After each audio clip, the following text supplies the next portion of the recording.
নমস্কার বন্ধুরা, মানবীর রান্নাঘরে আপনাদের সবাইকে স্বাগত জানাই। আমার আজকের রেসিপি মূলোর লাবড়া।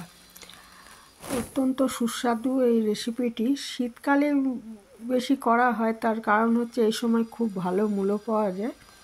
অন্য সময় তো এতটা ভালো পাওয়া যায় না, এই জন্য এই সময়ই এটা করা হয় আমাদের। আর আমরা যে ভোগের লাবড়া করি এই সময়টা ঠাকুরে ভোগ করলে তার সাথে আমাদের এই লাবড়াটাও করা হয়। এটার কথা আমি আগের বার বলেছিলাম যখন অন্য একটা লাবড়া রেসিপি দেখিয়েছিলাম।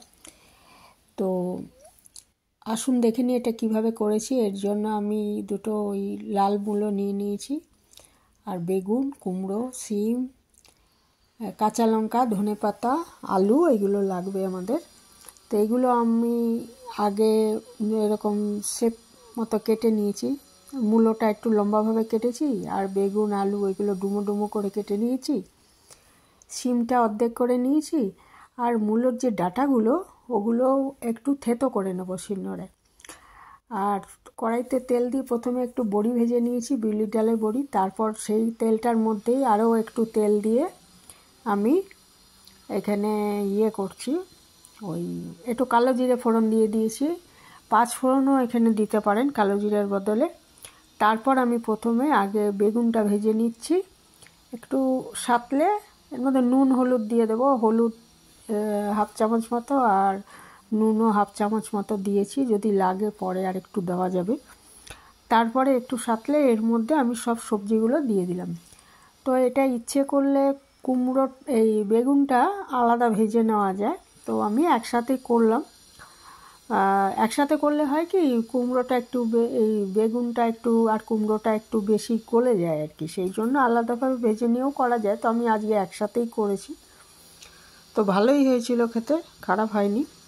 এই সব সবজিগুলো দিয়ে দিলাম, দিয়ে এটাকে একটু নাড়াচাড়া করে তারপরে আমি 5 মিনিটের জন্য ঢেকে রান্না করে নেব। আর এই রান্নাটায় কিন্তু একটু নিরামিষ রান্না, তো একটু মিষ্টি দিতে হবে। একটু 1/2 চামচ মতো চিনি দিয়ে দেবেন, দিয়ে এটাকে ঢেকে 5 মিনিট আগে রান্না করে নেব। নিয়ে তার 5 মিনিট পর ফিরে আসছি।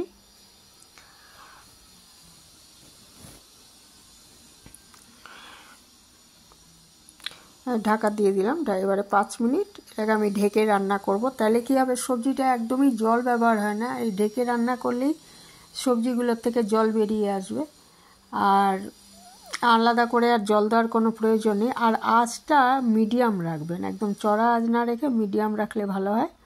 দেখুন 5 মিনিট পরে আমি ফিরে এসেছি।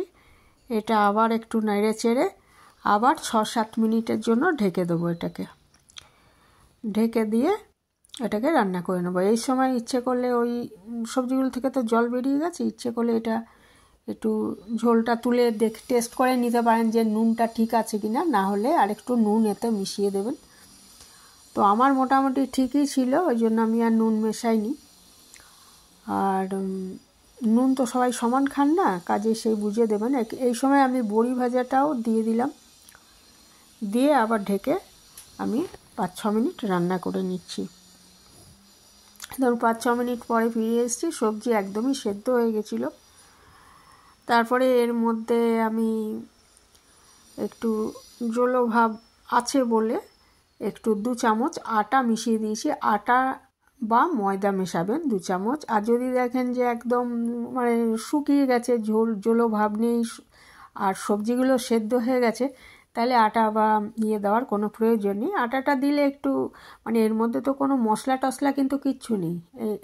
রেসিপিটা ভীষণ ভালো হয় খেতে, কিন্তু কোনো রকম মশলার ব্যবহার নেই, শুধু কালো জিরে ফোড়ন দেওয়া হয়েছে। হ্যাঁ, আর কোনো রকম বাটাবাটি বা পেস্ট করে নেওয়া কোনো কিছুরই মানে মশলার কোনো প্রয়োজন নেই। ভীষণই ভালো হয় খেতে, করে দেখতে পারেন। তো এরপরে এটা রান্নাটা হয়ে গেছে। আটা দিয়ে আমি একটু নাড়াচাড়া করে, বেশি নাড়াচাড়া করব না, 1-1.5 মিনিট। তারপরে এটার মধ্যে আমি ধনেপাতা দিয়ে দিয়েছি। ব্যাস, তাহলে ধনেপাতা দিয়ে একটু নেড়ে চেড়ে নিলেই ব্যাস এটা পরিবেশনের জন্য রেডি হয়ে গেল।